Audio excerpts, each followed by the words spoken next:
Hey you all, happy Monday. Welcome back to our Herbal Monograph Monday. Today we are going to go over lavender.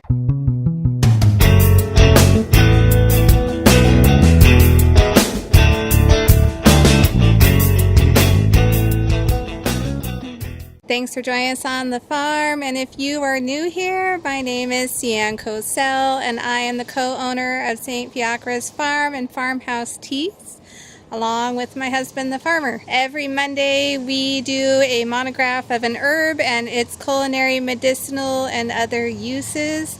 And today we're going to go over lavender.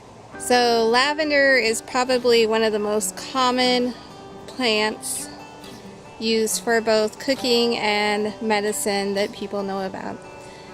Lavender is also so common that most people will have medicine growing in their yards and not even know it. So today we're going to cover some of the properties of lavender and the things that you can do with it. And those things are very many. Lavender does just about anything. Lavender's botanical name is Lavandula angustifolia. I'm probably not saying that right. I'll put the name of the plant family right here. This particular plant family is part of the mint family. Lavender also has a close relationship to rosemary, which is why the leaves look similar. Lavender is a perennial shrub. It's got woody stems, and at the end of the woody stems are hairy and bushy leaves that are thin and flat in nature. And at the end of those woody stems are the lavender flowers that we're all familiar with. Lavender is native to the Mediterranean area. It likes dry, warm climates, but it will grow in many places. Typically, lavender is grown from a cutting versus a seed, though they can be grown from seed also. The seeds do take a while to germinate, unlike cuttings that tend to root a lot quicker. Some varieties of lavender will also send up new shoots. We were blessed to have one of ours do that last year, and we got 6 to 7 new plants off our one lavender plant. Lavender prefers full sun and fairly good drainage. We've had some bad experience with planting lavender in places where the drainage is horrible. We deal with a lot of clay on our property, so that's not too hard to come by. But those particular plants are not doing well.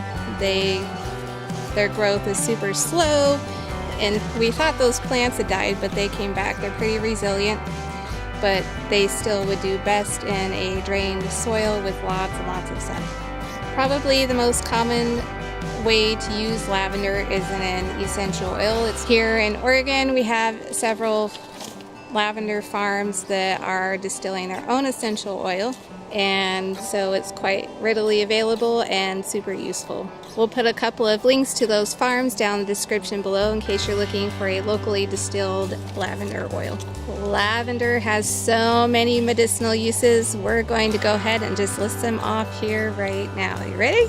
Insect repellent, scenting clothes, scenting cleaners, scenting bedrooms, restful sleep, kills fleas and parasites, assists with pain, acts as a sedative, assists with joint pain, lumbar pain, neck pain, headaches, reduces foot pain and fatigue, assists with cuts, burns, skin disorders, stings, bruises, hair loss, athlete's foot, tonsil issues, laryngitis, upper respiratory issues, bacterial issues, candida, anxiety, stress, depression, wounds, and that's just to name a few. Since this is just a short video, we won't be able to go in depth over all of those items, but we would love to hear how you use lavender down below in the comment section. So which parts of the lavender plant are typically used? Usually it is the flower heads of the lavender, so the essential oils come from that part mostly. The leaves can also be used in, say, like an oil for a salve, or if you're flavoring water. The stems can also be used after you harvest the flowers off. We've saved the stems and dried them before to use as fire starters. and you can add a little wax to the ends of those and tie them in a bundle, and they make great fire starters for the winter time, especially if you're heating with wood like we are. Lavender can be made into tinctures for internal medicinal uses such as upper respiratory issues or sleep aid. Lavender can also be infused into an oil for topical skin issues, and that oil can be made into a solid salve or balm to make travel and storage easier. Lavender can also be used as a compress for wounds, and of course it can be used in culinary items such as herbes de Provence that they use a lot in the Mediterranean cooking. Lavender has a ton of different nutrients and properties to it, including tannins and camphor. Some of the other properties of the plants are anti-inflammatory, anti-spasmodic, astringent, and also sedative properties. Not only is lavender great for your skin and useful for lots of health issues, but it can also be used around the house and the farm as an insect repellent. So it's useful in a salve or a balm that you would apply on the skin to keep insects away. You can also burn it outside at your barbecues and gatherings to keep insects away. If you have the plant around the outside of your house or your garden, that'll also keep ants and mice and bugs away from your house. Speaking of keeping the bugs away, we just got this cool herbal mix from some friends of ours called Urban Nest from Urban Backyards. One of the things in it is lavender, so we're going to go and put these in the nesting boxes of our chickens, because all these lovely herbs are going to help repel mites and insects that we don't want hanging out with our chickens. Also helps boost their respiratory health and their immune system to keep them well and healthy. Real quick though, before we do that, I'm going to show you a couple more ways that you can use lavender. So tea, of course, right? We use lavender in 2 of our teas. This is our Rose City Repose tea, so it's a nighttime tea. It's great for resting and reposing and getting ready for peaceful sleep at night. Lavender is very calming, and it's blended with a lot of other calming herbs, making this great nighttime tea. So that's one other thing. And then we also put lavender in a garden salve that we use. So this is for gardeners or anyone else that has sore, tired, overworked hands. This will not just moisten your skin after your hands have been in the drying soil of the garden, but the lavender will also help calm any irritation at the skin. If there's any cuts or wounds, it's going to assist in the healing of that. And it has a lovely calming scent. So when you're tired after the garden or some hard work, lavender is there to help. With that, let's go check out the chickens now. I can't get over the fence in a skirt. It can be really entertaining though. Farmer's gonna help me. Ooh, Well, didn't we turn it off? let's get moving. Are you ready? Woo! Hi, chickens! There's probably one in there. Yep. One in there. Are those the broody ones? Oh, there's eggs. I better take those out first. No, this isn't tea. This is medicinal urban nests.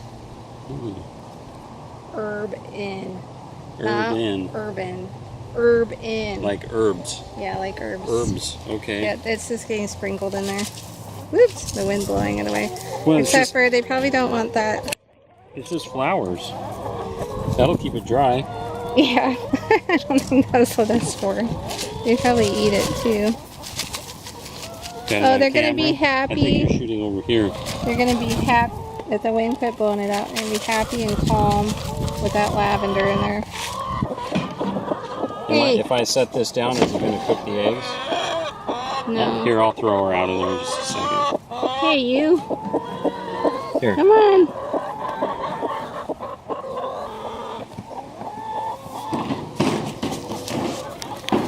Oh, more chicken herbs. Tea. Or herbs. Sorry. Herbs. It's not tea. Tea requires water. It looks like herbs. It is herbs. Oh, really broody. Got poked by a stick. Sorry, Broody. Ain't nothing gonna happen by you sitting there. Oh, we'll see what they think. I need an egg basket, farm boy.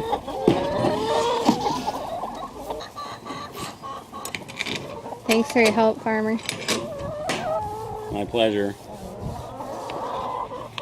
Look at all those eggs. Good grief. 6, 12, 16.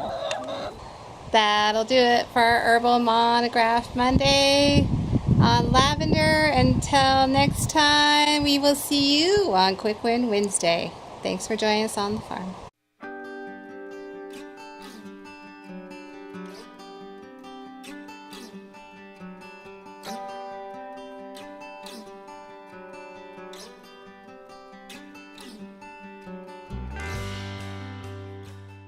St. Fiacre's Farm. Fiacre.